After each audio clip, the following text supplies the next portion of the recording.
Prepare-se para conhecer Carlos, o homem que provou que as melhores oportunidades de negócio não estão em salas de reunião, mas no silêncio de quem sabe ouvir. Se você acredita que uma grande ideia pode mudar uma vida, já se inscreva no canal e ative o sininho para não perder as próximas viradas. O som da cidade de São Paulo era a trilha sonora da vida de Carlos. Não a São Paulo dos cartões postais, mas a São Paulo real, do asfalto quente, das buzinas impacientes e do zumbido incessante de milhões de vidas se cruzando sem nunca se tocarem. Aos 45 anos, o carro dele não era apenas um meio de transporte, era seu escritório, seu confessionário e, como ele viria a descobrir, sua sala de aula. Carlos era motorista de aplicativo, um entre milhares. Um rosto anônimo no mar de trânsito, movendo pessoas de um ponto a outro, 12 horas por dia, 6 dias por semana. Ele já tinha sido muitas coisas antes: vendedor, auxiliar de escritório, até mesmo dono de uma pequena lanchonete que não sobreviveu à primeira crise econômica. O carro foi o que restou, a forma mais honesta que encontrou para garantir o sustento da família após uma demissão que o deixou à deriva. Ele não amava o trabalho, mas o respeitava. Respeitava o fluxo de pessoas que entravam e saíam do seu carro, cada uma carregando um universo particular.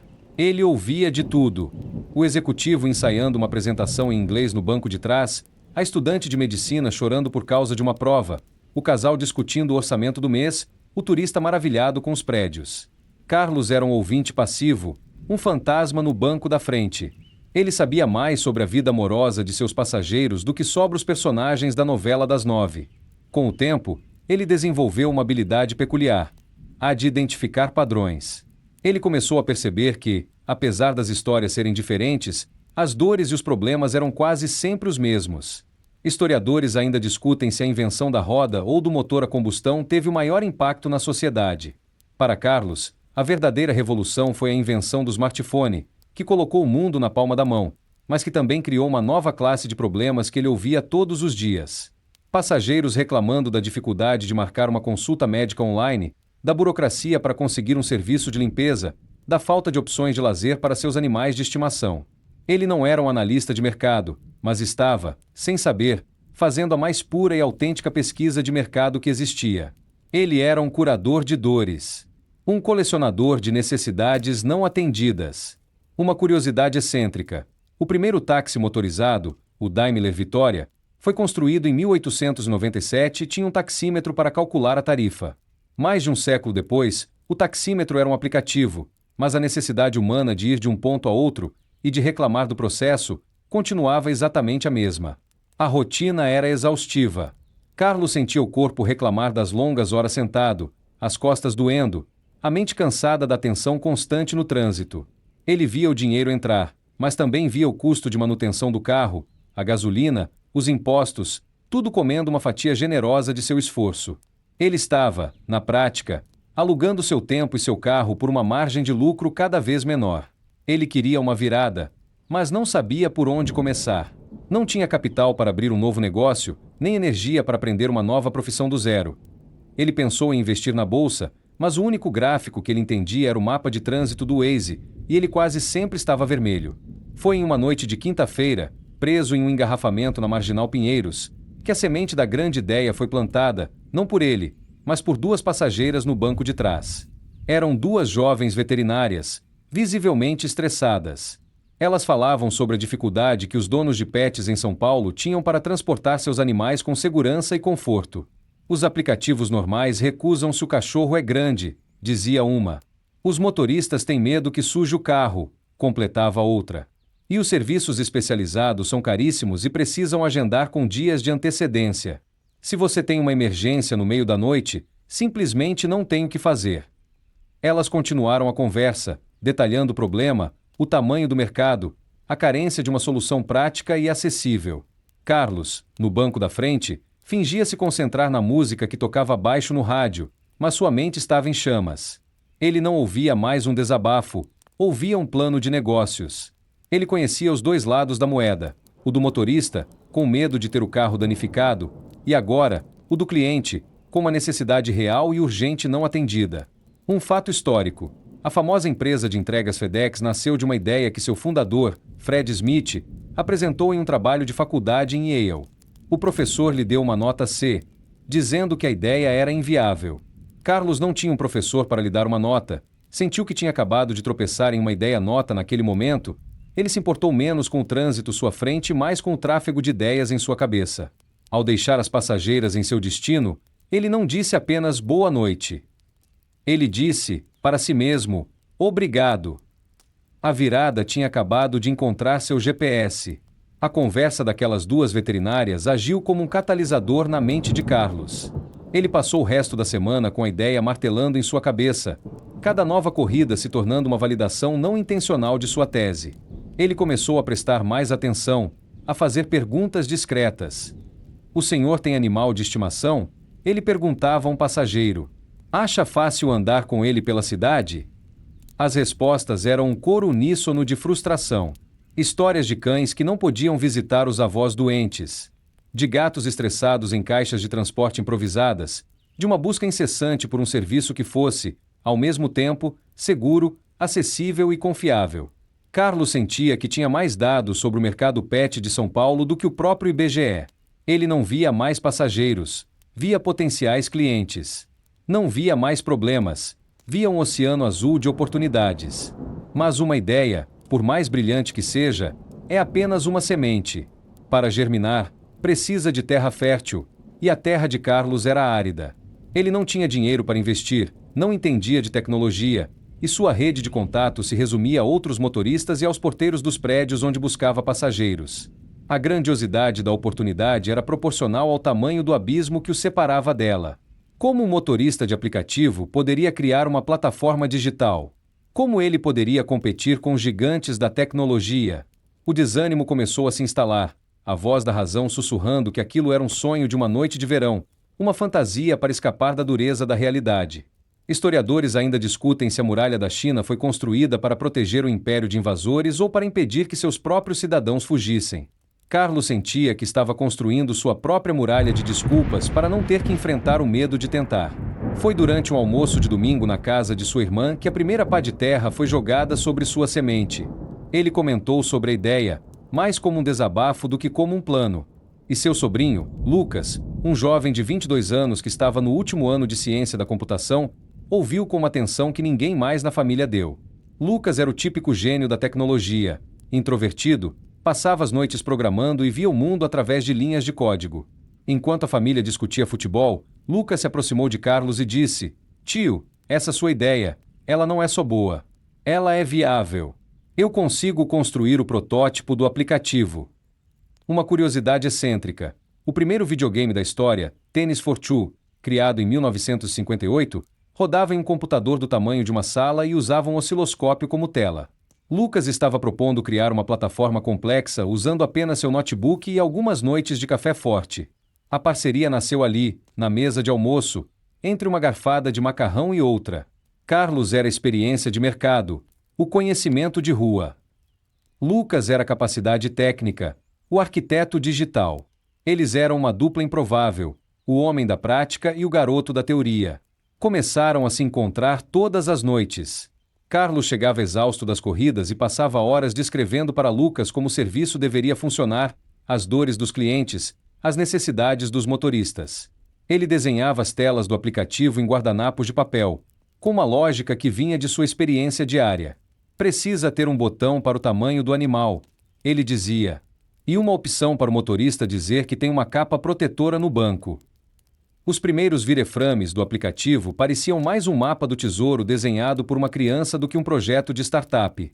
Lucas, com uma paciência impressionante, traduzia aqueles rabiscos em código. Ele passava as madrugadas programando, construindo o que eles apelidaram de Pet Driver. O nome inicial era Cão Rida, mas eles acharam que excluía os donos de gatos e outros animais exóticos, como a passageira que Carlos uma vez levou com uma iguana na bolsa. Enquanto Lucas construía o aplicativo, Carlos fazia a parte mais difícil, a pesquisa de campo. Ele começou a conversar com motoristas, perguntando se eles estariam dispostos a fazer parte de um serviço especializado. Descobriu que muitos topariam, desde que recebessem um valor justo e tivessem o treinamento e o equipamento corretos. Ele também ligou para pet shops e clínicas veterinárias, apresentando a ideia e perguntando se eles teriam interesse em uma parceria.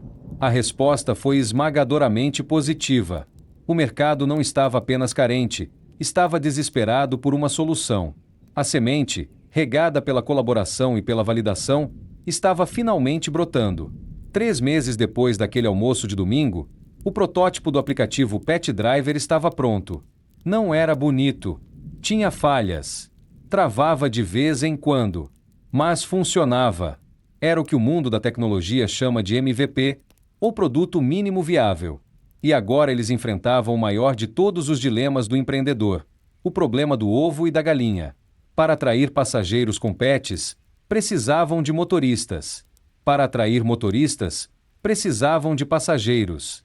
E para atrair qualquer um dos dois, precisavam de algo que não tinham: dinheiro para marketing. O capital inicial da Pet Driver era a soma do resto da rescisão de Carlos e da bolsa de estudos de Lucas. O orçamento de marketing deles mal pagava um anúncio no jornal do bairro. A solução, mais uma vez, veio da necessidade. Se não podiam contratar motoristas, Carlos seria o motorista. Ele pegou suas economias, as últimas que tinha, e adaptou seu próprio carro. Comprou capas protetoras de alta qualidade para os bancos, um cinto de segurança especial para cães, uma rampa para animais maiores e idosos, e montou um kit de boas-vindas com um bebedouro portátil e biscoitos para pets. Ele seria o motorista 1, o paciente 0 do seu próprio experimento. Sua esposa achou que ele estava tendo uma crise de meia-idade, mas em vez de comprar um carro esportivo, ele estava transformando o carro da família em uma ambulância de cachorro. Historiadores ainda discutem se o sacrifício pessoal é um ingrediente essencial para o sucesso empreendedor ou apenas uma romantização do sofrimento. Para Carlos, não era uma escolha, era a única opção.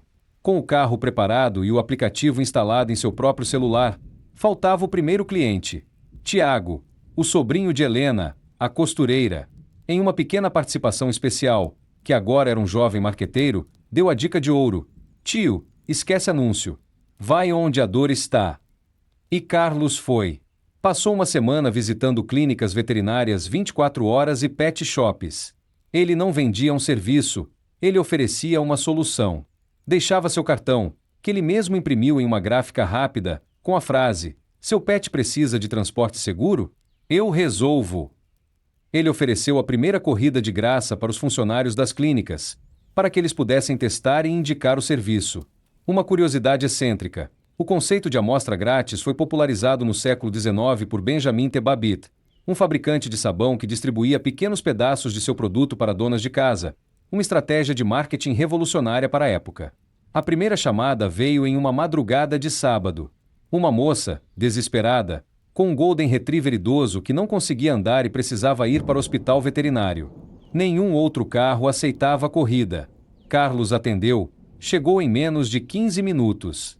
Ajudou a colocar o cão, com todo cuidado, dentro do carro usando a rampa. A dona do animal chorava de alívio no banco do carona. Naquele momento, Carlos não se sentiu um motorista, sentiu-se um herói. Ele não transportou apenas um cachorro, ele transportou a esperança de uma família. Ao final da corrida, a cliente não apenas pagou, como fez questão de deixar uma avaliação de 5 estrelas e um comentário emocionado no aplicativo. Aquele primeiro feedback foi mais valioso que qualquer investimento. O Golden Retriever babou no banco de trás, mas pela primeira vez, Carlos olhou para a bagunça e sorriu. Era a bagunça do sucesso. A prova de que seu negócio não era apenas uma ideia, era uma necessidade real e pulsante na veia da cidade. Aquele primeiro feedback de 5 estrelas foi como a primeira gota de chuva depois de uma longa seca. Ele validou tudo. A partir daquela corrida, a clínica veterinária que indicou o serviço se tornou uma parceira fiel. O boca a boca na comunidade de donos de pets, um grupo extremamente unido e engajado, começou a funcionar. Em uma semana, Carlos fez 10 corridas. Na semana seguinte, 20. Ele se tornou uma figura conhecida entre os porteiros dos prédios de luxo e os atendentes das clínicas da região. Era o moço do carro dos cachorros. Leve desta fase, seu carro, antes com cheiro neutro de um veículo de aplicativo, agora tinha um perfume permanente de biscoito canino e, ocasionalmente, de pelo molhado. Ele já não era mais só um motorista, era uma solução ambulante. A operação era uma maratona diária. Carlos passava o dia na rua, fazendo as corridas, e à noite, relatava cada detalhe para Lucas. O aplicativo travou na hora de finalizar o pagamento. A cliente perguntou se não tinha como agendar uma corrida para a semana que vem. O mapa me mandou por uma rua esburacada demais para um cachorro com problema de coluna. Lucas, por sua vez, agia como um engenheiro de Fórmula 1, fazendo ajustes no motor do aplicativo durante a noite para que, na manhã seguinte, o carro estivesse um pouco melhor. Era uma startup em sua forma mais crua, um ciclo frenético de operar, ouvir, corrigir e melhorar. Não havia tempo para planos de negócio ou reuniões de brainstorming. O mercado era o chefe, e o feedback dos clientes, a única meta. O chefe, único carro e um único motorista. Carlos estava trabalhando 16 horas por dia, e a demanda reprimida era evidente. Eles estavam provando o conceito, mas ainda não tinham um negócio escalável. Faltava o catalisador, o evento que os tiraria da escala de bairro para a escala de cidade. E esse evento veio na forma de uma postagem de blog. Uma jornalista e influenciadora digital, dona de um popular blog sobre a vida em São Paulo, teve uma emergência com seu gato persa e, por indicação de uma veterinária, usou o Pet Driver. Ela ficou tão impressionada com o cuidado, com a limpeza do carro e com a atenção de Carlos, que escreveu um artigo detalhado sobre o serviço, chamando de a solução que todo dono de pet em São Paulo estava esperando. Historiadores ainda discutem qual foi o primeiro caso de marketing de influência da história, mas alguns apontam para a Rainha Vitória, no século XIX, cujo gosto por certas marcas e produtos ditava a moda e o consumo de toda uma era. A jornalista, para Carlos, foi sua Rainha Vitória. O artigo viralizou nos círculos de amantes de animais. O link foi compartilhado em centenas de grupos de WhatsApp e Facebook. O celular de Carlos, agora o telefone comercial da Pet Driver, não parava de tocar. As solicitações no aplicativo explodiram. Em 72 horas, eles tinham mais de 200 pedidos de corrida agendados, um volume que Carlos, sozinho, levaria um mês para atender. Pela primeira vez na vida, ele teve que desligar o celular para ter um pouco de paz, o que era a maior ironia de todas. Eles haviam atingido sucesso, e o sucesso havia se transformado em um problema gigantesco. Uma curiosidade excêntrica. O primeiro bug de computador da história foi, literalmente, um inseto, uma mariposa presa em um relé de um computador Mark II em 1947. Carlos e Lucas agora enfrentavam seu próprio bug, um excesso de demanda que ameaçava queimar o sistema antes mesmo que ele começasse de verdade. A alegria da validação deu lugar à angústia do crescimento. Eles precisavam de mais motoristas.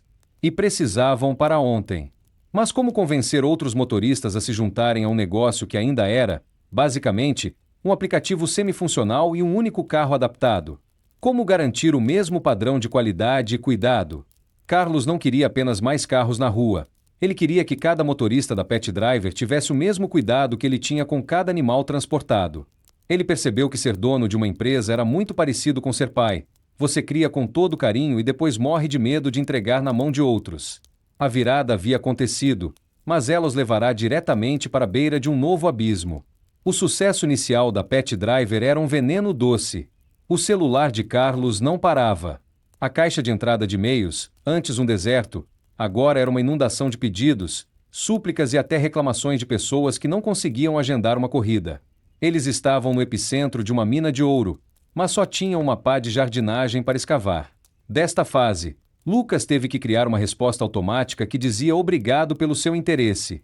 Devido à alta demanda, estamos operando com capacidade limitada, o que, segundo ele, era o jeito corporativo de dizer somos só dois caras e estamos em pânico. Carlos, por outro lado, sentia uma angústia profunda a cada corrida que precisava recusar. Cada não era um cliente perdido e a prova de que seu sucesso era frágil. Eles precisavam de capital. A palavra, que antes parecia pertencer apenas ao mundo dos banqueiros e investidores, agora era uma necessidade urgente. Precisavam de dinheiro para recrutar e treinar os primeiros 10 motoristas. Precisavam criar um kit Pet Driver padronizado para cada um deles, com as capas, os cintos de segurança, a rampa. E precisavam de verba para marketing, para transformar a onda de interesse em um negócio sustentável. A primeira parada, a mais óbvia, foi o banco. Carlos, com uma pasta cheia de prints dos comentários do blog e da explosão de seguidores no Instagram, sentou-se em frente a um gerente de banco. Ele explicou o modelo de negócio com a paixão de um pai falando do filho.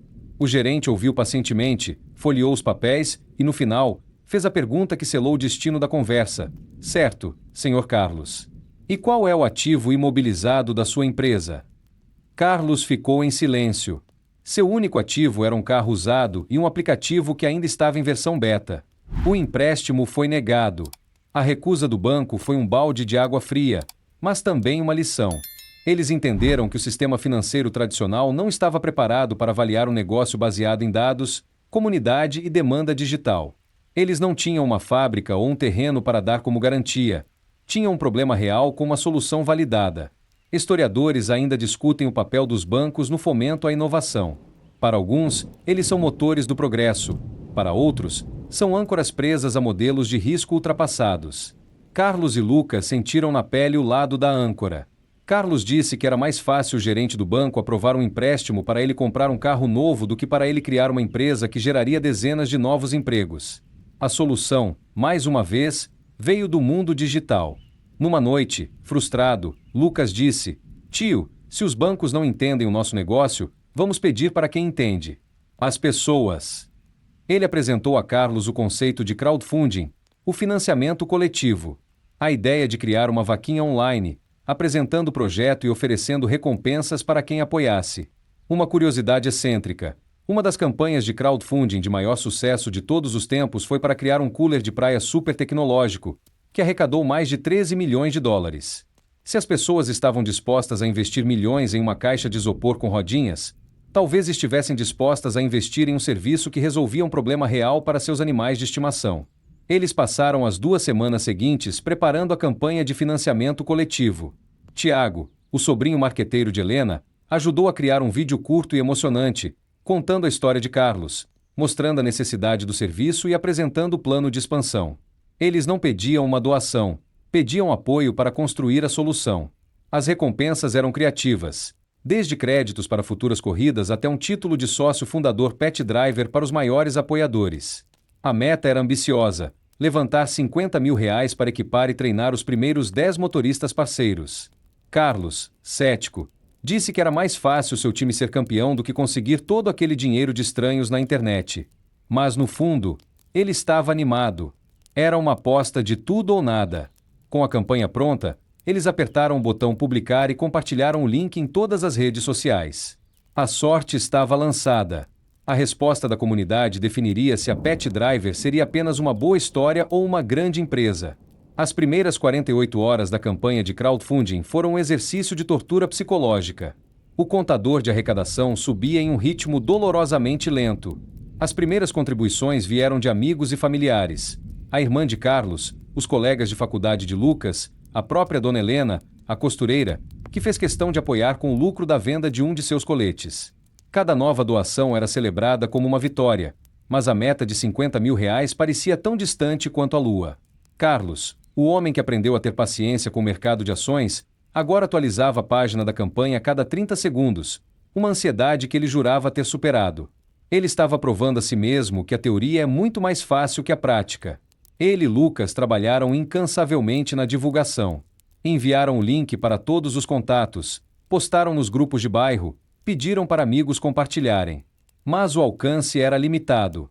Na primeira semana, eles haviam arrecadado pouco mais de R$5 mil. O desânimo começou a bater. Talvez a recusa do banco estivesse certa. Talvez a ideia não fosse tão boa assim. Talvez eles estivessem sozinhos naquela jornada. Historiadores ainda discutem o que motivou os grandes mecenas do Renascimento, como a família Médici, a financiar artistas como Michelangelo e Leonardo da Vinci. Teria sido puro amor à arte ou uma demonstração de poder e status? O crowdfunding, de certa forma, é o mecenato moderno, mas descentralizado, onde o poder de financiar uma ideia não está nas mãos de uma família rica, mas na vontade coletiva de centenas de pequenos apoiadores.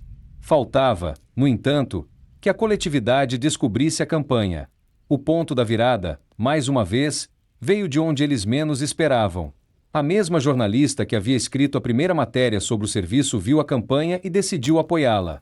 Mas ela fez mais do que doar. Ela escreveu um novo artigo, desta vez com um título poderoso: A startup que os bancos recusaram e que agora pede a sua ajuda para mudar São Paulo. Ela não focou no serviço, mas na história de Carlos, o homem de 48 anos, demitido, que usou a observação e a necessidade para criar uma solução inovadora e que agora esbarrava na burocracia do sistema financeiro. A matéria humanizou o projeto. Não era mais sobre um aplicativo. Era sobre a luta de um brasileiro comum contra o sistema. Aquele artigo foi o estupim. Ele foi compartilhado por um grande portal de notícias sobre startups e de lá, a história explodiu. A campanha foi parar em programas de rádio, em outros blogs, e até recebeu uma menção de um ator famoso que era um conhecido ativista da causa animal. O contador de arrecadação no site da campanha, antes estagnado, agora parecia um cronômetro de corrida. Os números subiam vertiginosamente. Carlos e Lucas olhavam para a tela, incrédulos. As doações não vinham mais apenas de donos de pets, mas de pessoas de todo tipo, que se identificaram com a história de reinvenção. Vinham com mensagens de apoio. Força, Carlos! O Brasil precisa de mais gente como você. Demorei, mas investi na minha primeira startup. Estou desempregado também e sua história me deu esperança. Lucas teve que otimizar o código da página da campanha, pois ela estava quase caindo com volume de acessos simultâneos. Em menos de 72 horas após a matéria viralizar, eles não apenas atingiram a meta de R$50 mil, como a ultrapassaram. A campanha encerrou com mais de R$80 mil arrecadados. Carlos chorou. Não era pelo dinheiro. Era pela validação. Centenas de estranhos, pessoas que ele nunca viu na vida, acreditaram em sua ideia e em sua história mais do que o gerente do banco, mais do que seus antigos chefes e, por um momento, mais do que ele mesmo. Uma curiosidade excêntrica. Algumas das primeiras formas de moeda da história não eram metais, mas itens de valor comunitário, como conchas ou sementes de cacau, cujo valor era baseado na confiança mútua. O dinheiro que Carlos arrecadou era, em sua essência, a moeda mais antiga de todas. A confiança ele agora tinha um novo problema, muito melhor. O que fazer com os R$30 mil extras? A virada não era mais uma possibilidade. Era uma obrigação. Os R$80 mil na conta bancária da recém-nascida Pet Driver eram, ao mesmo tempo, um alívio e um peso monumental. Aquele não era o dinheiro de um investidor anjo ou de um fundo de capital de risco que entende os riscos do negócio. Era o dinheiro de centenas de pessoas comuns. A aposentada que doou R$50, o estudante que contribuiu com 20, a família que investiu 200 porque acreditava na causa. Carlos sentia o peso de cada uma daquelas doações. Ele diz que dormia menos agora com dinheiro no banco do que quando estava quebrado, com medo de gastar um centavo daquelas pessoas de forma errada. A responsabilidade era o seu novo chefe. A primeira missão era clara: montar a frota. Mas como encontrar os motoristas certos? Carlos não queria apenas pessoas com um carro, queria pessoas com uma vocação. Ele e Lucas desenharam um processo de seleção diferente. O anúncio, divulgado nos mesmos grupos onde a campanha viralizou, não pedia apenas por motoristas, mas por anjos da guarda para pets. O processo seletivo tinha 3 etapas: a entrevista normal, uma checagem de antecedentes e, a mais importante, uma entrevista prática com a participação de Brutus, o vira-lata gigante babão de um amigo de Vitão. Candidatos que demonstravam qualquer sinal de nojo ou impaciência com Brutus eram educadamente reprovados. Era o teste de RH mais peludo e eficiente da cidade. Para sua surpresa, a maioria dos candidatos era de pessoas com histórias parecidas com a dele. Homens e mulheres com mais de 45 anos, deslocados do mercado de trabalho, apaixonados por animais e buscando uma nova fonte de renda com dignidade. Ele não estava apenas recrutando motoristas, estava criando uma comunidade. Historiadores ainda discutem a importância das guildas medievais, associações de artesãos que definiam padrões de qualidade e se apoiavam mutuamente. A frota inicial da Pet Driver estava se tornando uma espécie de guilda moderna, unida não por um ofício, mas por um propósito. Carlos usou o dinheiro extra da campanha para criar um fundo que ajudava os novos motoristas a financiar a adaptação de seus carros, removendo a primeira barreira para a entrada. Ele mesmo ministrou o primeiro treinamento. Não foi em uma sala com slides de PowerPoint. Foi no pátio de uma ONG de animais parceira. Ele ensinou sobre como colocar o cinto de segurança em um cão ansioso, como acalmar um gato assustado, quais os procedimentos em caso de uma emergência veterinária no meio do trânsito. Ele compartilhou sua própria experiência, os erros e os acertos. Uma curiosidade excêntrica: estudos mostram que muitos cães sofrem de enjoo de movimento em carros, e uma das dicas para aliviar é deixar a janela um pouco aberta para que eles possam equilibrar a pressão do ouvido interno. Esse tipo de conhecimento prático era o ouro do treinamento de Carlos. Enquanto Carlos montava a equipe operacional, Lucas trabalhava dia e noite para transformar o protótipo em um aplicativo robusto. Ele implementou o sistema de agendamento, um chat direto entre cliente e motorista e um sistema de avaliação detalhado, onde os donos podiam avaliar não apenas a corrida, mas o cuidado do motorista com Pet Lucas, que mal saía do quarto, se tornou um especialista teórico em comportamento animal, capaz de diferenciar um latido de ansiedade de um latido de felicidade apenas pelos relatos que recebia para corrigir bugs. Finalmente, o dia do lançamento oficial da nova frota chegou. 10 carros, devidamente equipados e adesivados com a simpática logo da Pet Driver, estacionados em frente à casa de Carlos.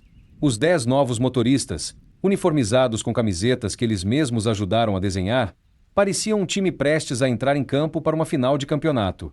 Carlos olhou para aquela cena, para aquelas 10 pessoas cujas vidas ele estava impactando, e sentiu o tamanho do que havia construído.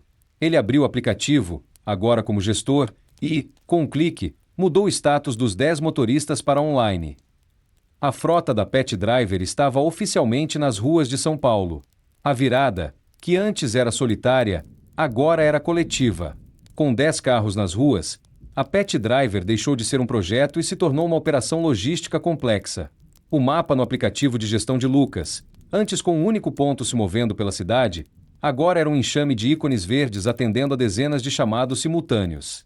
O faturamento da empresa no primeiro mês de operação com a frota superou o que Carlos ganhava em um ano inteiro na antiga loja de autopeças. Carlos diz que, pela primeira vez, sentiu um pouco de inveja de seus próprios funcionários, que estavam na rua vivendo a aventura enquanto ele passava o dia em frente a uma tela, gerenciando rotas e resolvendo problemas. Ele havia se tornado o chefe que jurou nunca ser. O feedback dos clientes era a gasolina que movia o negócio. As avaliações de 5 estrelas se multiplicavam, elogiando não apenas a praticidade do serviço, mas o toque humano. Clientes contavam como os motoristas esperavam pacientemente o fim de uma consulta veterinária, como ajudavam a carregar um animal pesado, ou como simplesmente demonstravam um carinho genuíno pelo pet. A cultura que Carlos havia semeado no treinamento estava florescendo. Ele não havia criado apenas um serviço de transporte, mas uma rede de cuidadores sobre rodas. Historiadores ainda discutem os motivos do sucesso do Império Romano, mas muitos concordam que a construção de estradas e a padronização de leis e costumes foram fundamentais. Carlos, a seu modo, estava construindo as estradas e as leis de seu próprio pequeno império, baseado na confiança e na qualidade. Mas nenhum império se constrói sem batalhas.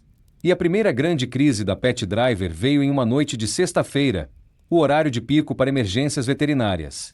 Um bug no sistema de pagamentos do aplicativo fez com que todas as corridas finalizadas não fossem processadas. Em questão de minutos, o telefone de suporte, que era o celular pessoal de Carlos, começou a explodir. Eram motoristas que não conseguiam encerrar a viagem e clientes que não conseguiam pagar. O sistema, que até então parecia robusto, estava a um passo do colapso. Uma curiosidade excêntrica: em 1962, a sonda Mariner 1 da NASA, destinada a Vênus, explodiu 293 segundos após o lançamento por causa de um único hífen faltando em uma linha de código, um erro que custou milhões de dólares.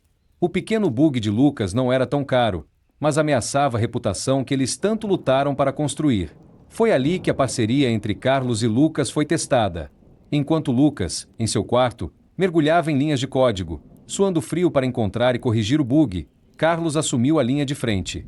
Ele passou as 4 horas seguintes no telefone, ligando para cada cliente e cada motorista afetado, um por um.